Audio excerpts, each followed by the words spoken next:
ntabwo mu buzima busanzwe nigeze ngira urugomo. Ibintu byo kurwana ntabwo nigeze mbikora cyane, ni rimwe byambayeho by accident, twe turi mu kivo just abahungu batwiyenzaho turi defanda nyine nk'abakobwa. icyo gihe wari uzi karate? Yego, nari naratangiye karate.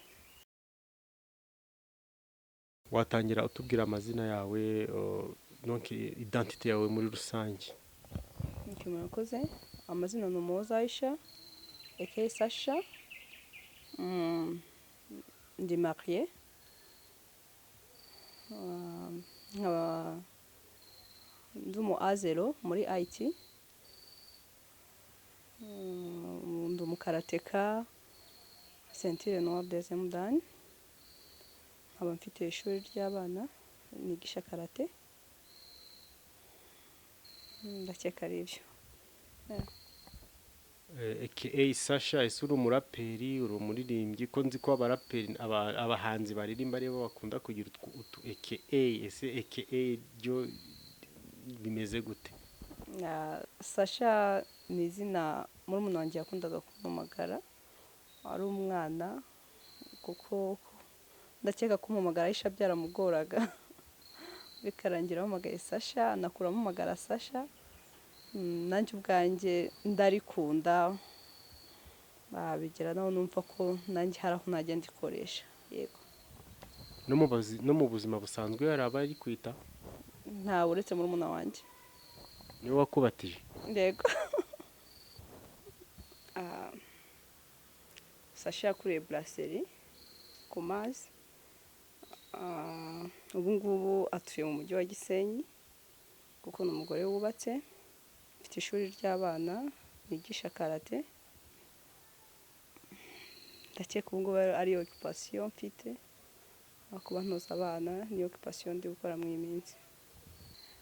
Natangiye karate mu mwaka wa 2004, urukumva ni ibintu nakuriyemo mazemo igihe inzi nsobanukiwe. Ntabwo ari ukuvuga ngo ni ibintu nasomye mu bitabo, ni ibintu nzi nanjye ubwanjye nkora. Igihe cyose nanjye ubwanjye ndihugura kugira ngo menye iterambere muri karate aho rigeze. Wari umaze kutubwira ko watangiye muri 2004, ubwo hashize hafi imyaka igera muri 22 ahari.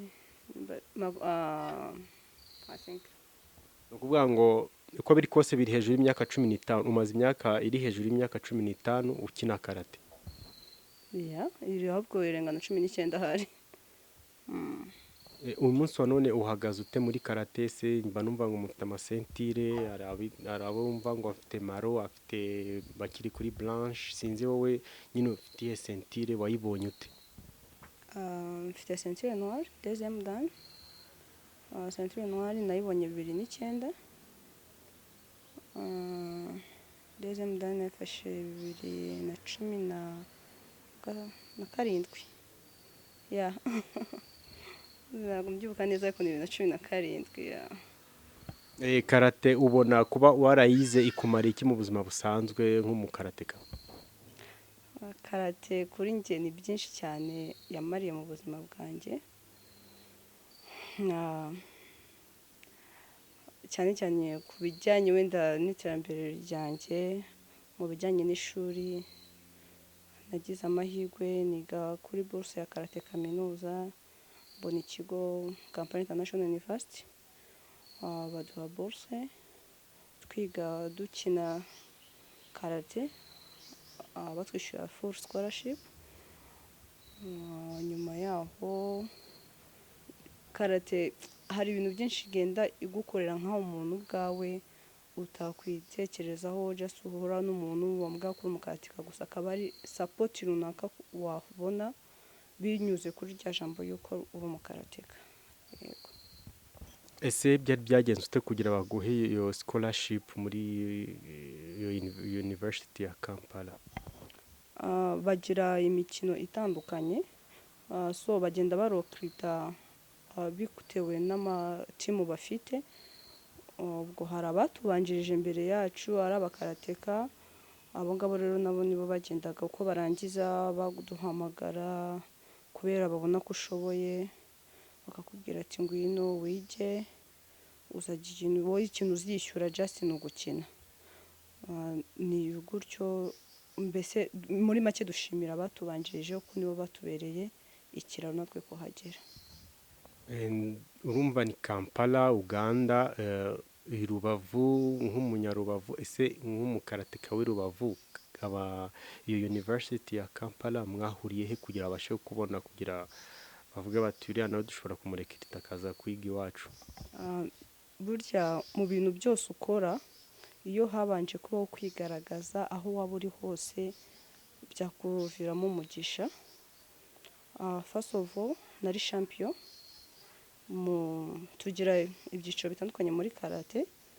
Hari amarushanwa dukora ya kata, ni nko kwiyerekana ukora tekinike. Muri icyo cyiciro rero nabaga uwa mbere, urukumva biragufasha ukaba uzwi mu binyamakuru, uzwi n'abandi bantu bakina uwo mukino bakuzi. Urumva ntago ari ikintu cyo kwirirwa bashakisha, nubwo waba uri kure barabibuka ati Igisenyi hariyo Aisha. Ibyo byaramfashije kuba nari narubatse izina hano mu Rwanda. Yego. N'ayahe marushanwa waba waritabiriye se niba ubyibuka neza? Okay, 2013 nitabiriye Championnat d'Afrique Maroc. Imyaka uko igenda ikurikiranye ntabwo ndi kubyibuka neza. Tunisia ho nahabonye umudari wa gatatu muri cya cyiciro nakubwiye cya kata mu bakobwa. Na Senegal, ndakeka araho ndi kwibuka. Mu Rwanda mugira amarushanwa, aho wabyitwaye mute? Mu Rwanda tugira amarushanwa. Match ya nyuma nakinye 2020, ho nabaye wa kabiri. Nibwo bwa mbere nari mbaye wa kabiri mu buzima bwanjye muri karate, kuko nari naramenyeye ko competition zose njyamo na hano umudari wa mbere, ariko sometime iyo umaze igihe kinini utari ku kibuga hari ibihinduka. Nibwo nari ndangije kwiga, kuko navuye mu Rwanda 2016 njya kwiga Kampala. Urukumva icyo gihe competition zose nk'izigabanyutse, uza gake gukina. Ariko ndakeka guhera nka 2011 ahari 2011 kugera nka 2018 ahari nari champion wa kata. Nta muntu wigeze ntwara umwanya n'umunsi n'umwe wa mbere. 2020 niyo match ya nyuma nakinye ari Ambassador Cup, mbona umudari wa kabiri, ariko nari ndi no gusezera ikibuga kuko nari nangiye kwinjira mu bintu bya coaching. Nkajya mbona ntabifatanya gukora coaching no gukina, kuko numvaga nshaka kuba focus kuri coaching. Nubwo ubu ngubu nsa nk'uwabigabanyijeho gake, ariko mu minsi iri imbere ngiye kongera kubikurikirana neza. Champion, coach, kuki wabigabanije umunsi wa none? Just hari igihe ugeramo bikaba ngombwa ko hari ikintu runaka ubugabanyije, ariko nk'uriya mwaka ndakeka ko nzaba nasubiye neza mu kibuga. Ibyo bihe wagezemo si ukaba wigabanije, ni ibanga kuba wabisangiza abantu cyangwa Okay, nk'uko nakubwiye ko ndi mariye, ubu ngubu nyine ntekereza ko ari amakuru ari meza, ko ni meza. Okay, ubu nditegura umwana wa mbere, rero ukumva biba bigoye sometimes ugabanya sport. Ndakora ariko ntabwo ari cyane nk'uko mbere nari meze, ariko muri make ubu ngubu wenda ku bintu bya competition ibyo ntabwo nagusezeranya ko nzasubira mu kibuga. Ahubwo ngiye nshaka kuba focus yo guforma abana bakagera kuri level yo narindiho. Nicyo kintu nari nashyize muri mind yanjye, kuko nshaka guforma abana ku buryo umwana azajya amujyana gukina, just yakora competition, haba arbitrage, abantu bahari bareba bose bakavuga ati uriya mwana atozwa na Aisha. Icyo kintu cyo nshaka kubaka izina nkanjye ubwanjye nk'umukoci, nk'umuntu wakinnye karate igihe kinini, nkora amakompetisiyo menshi atandukanye, nicyo kintu ngiye nshaka gukora, kurema impano mu bana batoya. Yeah. kuki wahisemo gukoresha abana batoya nyine ukabigisha karate? Wenda ngewe impamvu nahisemo abana bato nuko nanjye natangiye ndi umwana, naje gusanga umwana ari we muntu byoroha guhereza ubumenyi ushaka cyangwa kumugira umuntu wifuza, kuko burya umwana biroroha ntabwo mayindi ye bitekereza ibintu byinshi cyane. Kuba wamutoza uyu munsi ukamwereka ejo ni gutya na gutya, bitandukanye n'umuntu urabyuka mu gitondo akubwira ngo ngiye muri bizinesi. Ariko umwana nimba ari time arayubahiriza, ibyo ushaka ko akora akabyubahiriza. Niyo mpamvu ngiye nifuje guforoma abana, kandi na nibo musaruro w'ejo hazaza, kuko niyo tugiye gushaka abana bakinira equipe nationale bahera ku bana batoya. Abo bana bato rero umwana yageze 14 arajya muri cadet, yagera 16 akajya muri junior, urukumva aba ari umusaruro waratangiye gutegura kare. Niyo mpamvu ngiye nifokasingiye ku bana kuko nibo ejo hazaza. Niba wabivuzeho nkaba nibagiwe se, umaze igihe kingana icyo batoza? Natangiye gutoza abana 2020. Yeah. ubu umusaruro uhagaze ute ukurikije? Urabona hashize hafi imyaka itatu ine gutyo, urabona bihagaze gute nyine uko kubatoza karate? Yeah, ubu bihagaze neza kuko mfite abana njyana muri competition bagakora bakamumudari. Wenda kubera distance, kuba turi Gisenyi bajyana i Kigali cyangwa ahandi hantu runaka barararaho iminsi 2, ntabwo biba byoroshye. Ariko ubushize igihe mperuka kubajyana hari umusaruro runaka nabonye kandi byaranshimishije. Ntabwo mfite abana nshobora kujyana ahantu bagakina, batangiye gusobanukirwa karate icyo ari cyo, ubona abana bikunze. Niyo mpamvu mvuga mu myaka 3 ngiye kumara mbatoza, numva nta kwicuza mfite kuko mbona ko ejo hazaza hari abakarateka mfite. Yeah. Aisha, umukarateka w'umutegarugori ufite ceinture noire deuxième dan, ese uko gutoza abo bana ko numva nyine urabona buri kintu cyose kiba gifite inzitizi zacyo, urabona byanze bikunze hari inzitizi uhura nazo, ubushobozi. Ese ubushobozi wowe waba ubukura he mu rwego kugira ngo abo bana babashe gukomeza kuba maintainer muri iyo kariyeri yabo wemeye kuba wa develop? Sometimes ababyeyi baragusapotinga ku bushobozi, kuko usanga ntabwo ari ukuvuga ngo ni class iri free. Barishyura bamwe, ariko hari na ba bandi uba ufite wenda urugero wigeze gutangirana nabo ugitangira gufunda ishuri, nabo sapotinga. Ibyo byose tugenda twungurira ni ugufashanya no kubana hafi. Yeah, turafashanya njye n'ababyeyi, ababyeyi baramfasha. Iyo dukeneye urugendo runaka ababyeyi barasapotinga. Ntabwo ari ibintu nkora ku giti cyanjye, just n'imbaraga z'ababyeyi ziramfasha. Urumva ni ikintu cyiza, ni initiative nziza uba waragize, kandi urumva uba ufasha n'umuryango nyarwanda, ko numva ni siporo uba utoza abakiri bato. Ndakeka ko biri kose hari abakunzi ba siporo batari bazi ko icyo kintu gikora. Sinzi niba hari nk'icyo nawe wabisabira ukavuga uti wenda byanze bikunze hari kuba ubona imikorere yawe imeze, ariko hari icyo ushobora kumva wasaba abantu nyine batari bazi ko icyo kintu gikora. Biragoye, yego, hano muri Gisenyi biragoye cyane, kuko ni bakeya bumva siporo muri Gisenyi. Dukuremo football, karate ni ikintu cyumvwa n'ababyeyi bake cyane, especially ku gitsina gore. Icyo ngiye nasaba wenda ababyeyi b'abana ni ukurekura umwana nimba akunze ikintu bakumva ko bamusapotinga, kuko karate burya abantu benshi dutekereza ko ari umukino w'ibirara, umukino just w'ubugome cyangwa ikindi kintu, ariko karate burya nawo ni umukino nk'indi mikino, ni siporo nk'izindi. Umwana arigorora, byose turabikora muri karate, dukora ibintu bitandukanye cyane cyane mu bana.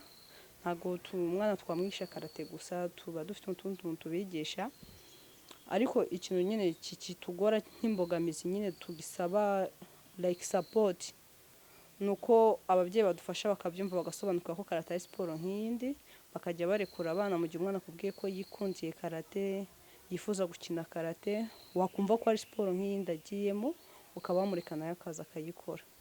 Iyo niyo mbogamizi tugifite hano, ariko uko iminsi izagenda yicuma ndakeka bizakemuka.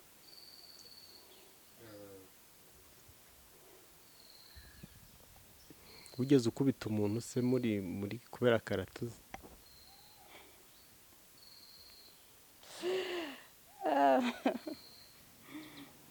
Kera ndi umwana nibwo nigeze kurwana, ariko ntabwo navuga ngo nagwanye kubera karate, ni bya bindi by'abana kwiyenzaho nyine ukamukubita, ariko nawe ubwawe wabona umukomerekeje ukibaza uko bigiye ukibuka wenda ko igipfunsi umukubise ari icy'umukarateka, ariko ntabwo mu buzima busanzwe nigeze ngira urugomo. Ibintu byo kurwana ntabwo ntigeze mbikora cyane, ni rimwe byambayeho by accident, twe turi mu kivo just abahungu batwiyenzaho turi defanda nyine nk'abakobwa. Icyo gihe wari uzi karate? Yego, nari naratangiye karate. Bivuze iki rero ku mukobwa? Urabona umunsi wa none hari igihe wumva ngo ihohoterwa rishingiye ku gitsina, wabivuhuza ute n'umukobwa wize karate kuri icyo gikorwa, kuri ibyo bikorwa rimwe na rimwe bikorerwa abari n'abategarugori? Ariko burya nubwo waba uzi karate, twebwe nubwo ryaba ari ihohoterwa, nta mukarate gupfa kurwana uko wiboneye. Kurwana ni bya bintu just nabuze amahitamo, umuntu akomeje kunyakiserera, ntanze abagabo biranze, nkabona nyine nta yindi solution mfite, bikaba ngombwa ko nidefanda, ariko mu kwidefanda kwanjye nagomba ngamije kumukomeretsa. Ku bijyanye n'ihohoterwa ku gitsina gore, ndakeka nubwo waba uri umukarateka utapfa kurwana uko wiboneye ngo ni uko nyine uri umukarateka, ariko bibaye ngombwa wakwidefanda. Umugore uzi karate afite confidence itandukanye n'iy'umuntu utayizi, kuko njye dushobora kugenda ukankurikira nkumva ko nta bwoba mfite, nkumva ko anytime wangeraho nanjye just nakwidefanda nk'umuntu, ariko utazi self defense kuri washobora kwirukanka cyangwa akaba yanatabaza, ahubwo uyize ashobora gukora ibintu byo muri discipline kuko aba afite confidence muri we. Bivuze nihe nama si wabagira, nihe nama wagira umuntu nyine kuko urumva akeneye kwigirira icyizere, akumva ko nyine ntacyo ari bumutware kuko nawe ari yaminiye, reka mbivuge gutyo. So nihe nama wagira rero abakobwa, abamama batumva karate nicyo yabamarira mu buzima bwa buri munsi? Biragoye kuko buri wese nyine agira amahitamo ye, buri wese agira ikintu akunda. Nshobora kuba nkunda karate, undi akunda football, undi akunda kubyina, biratandukanye. Ariko kameme wamubwira kubyina, wamwifuriza ibyo nawe wifurije? Kuko nize karate zo kumva nabifuriza bose kwiga karate ntabwo byashoboka. Kuki uri kuyihererana se kandi uzi ibanga ryayo? Yihererana ahubwo nkuko nikubwiye wese agira amahitamo, ahubwo ikintu wenda nababwira abantu muri rusange, twese tugomba kwigirira icyizere, ukajya wumva ko ushoboye, nta kindi. Ariko icyizere kigira ikibitera, bigira aho biva, ahubwo ngira ngo wababwira uti karate izagufasha kwiyongerera icyizere. Ahari sinzi. No, ni buri wese agira icyizere ku giti cye. Umuntu uzajya gukina football azavuga ati nanjye ntacyo arantwara Cyane yakubita n'ishoti azi ngo ari gukubita umupira. Shaolin soccer.